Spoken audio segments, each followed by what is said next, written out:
Hey Sam, have you had a chance to look at the rapid we're planning to run today? Yeah, I did. I've been thinking a lot about how to break it down into sections from one place of safety to the next. What about you? Same here. I've also been assessing the level of risk involved. We need to decide how much risk we're each willing to take on. Have you done your individual risk assessment yet? Hey. I started by asking myself some key questions. What hazards are there? What are the consequences if I fail to avoid them? Does the flow of the water feed into the hazards? And what line do I need to stay on to paddle the rapid safely? Good questions. I've been considering similar factors.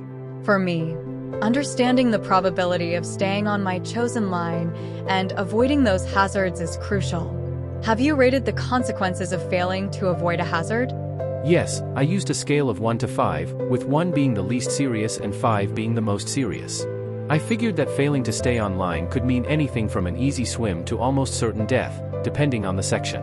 That's a smart approach. I also think it's important not to rely solely on a guidebook's assessment. Rapids change, trees fall, boulders move, and water levels fluctuate. We need to make our own observations and assessments. Absolutely. When considering the probability of avoiding hazards, I realize it's quite subjective. It depends on the technical difficulty of staying on line, my skill level, and how I'm feeling today. Right, and feeling off on a particular day can significantly impact the probability. Even if you've run a rapid 100 times before, if it doesn't feel right today, it's better not to do it. Agreed. So, I rated the probability of blowing the line on a scale 2. From almost certain success to almost certain failure.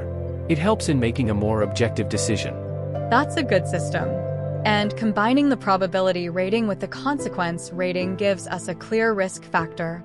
For example, if failing to make the line would result in certain death, but the chances of blowing the line are virtually nil, the risk factor is relatively low.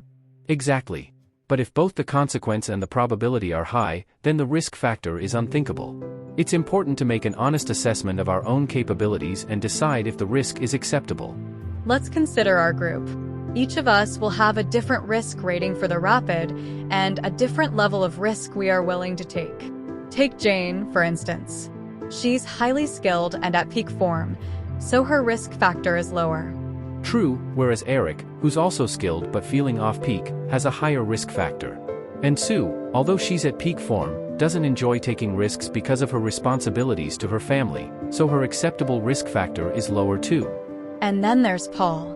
He enjoys risk-taking and accepts a higher risk factor, even though he's less skilled. He's almost certain to blow the line, but he'll still run the rapid, fully aware of the risks. It's interesting to see how each person's risk assessment differs. For a responsible leader, though, allowing someone like Paul to run a rapid when he's almost certain to fail, especially with serious consequences, wouldn't be wise. Definitely. No responsible leader would let someone tackle something they're almost certain to fail at if there's potential for serious injury. It's about balancing personal assessment with group safety. So, what's your decision for this rapid, Liz? Are you running it or portaging? Based on my self-assessment, I feel confident today. I've rated my probability and consequence factors, and my risk factor is within my acceptable limit. I'll run it. That sounds reasonable. I'm feeling good too, and my assessment shows it's within my risk tolerance. Let's do this safely and keep communication open. Absolutely. Safety first. Let's make sure we all stay within our limits and look out for each other.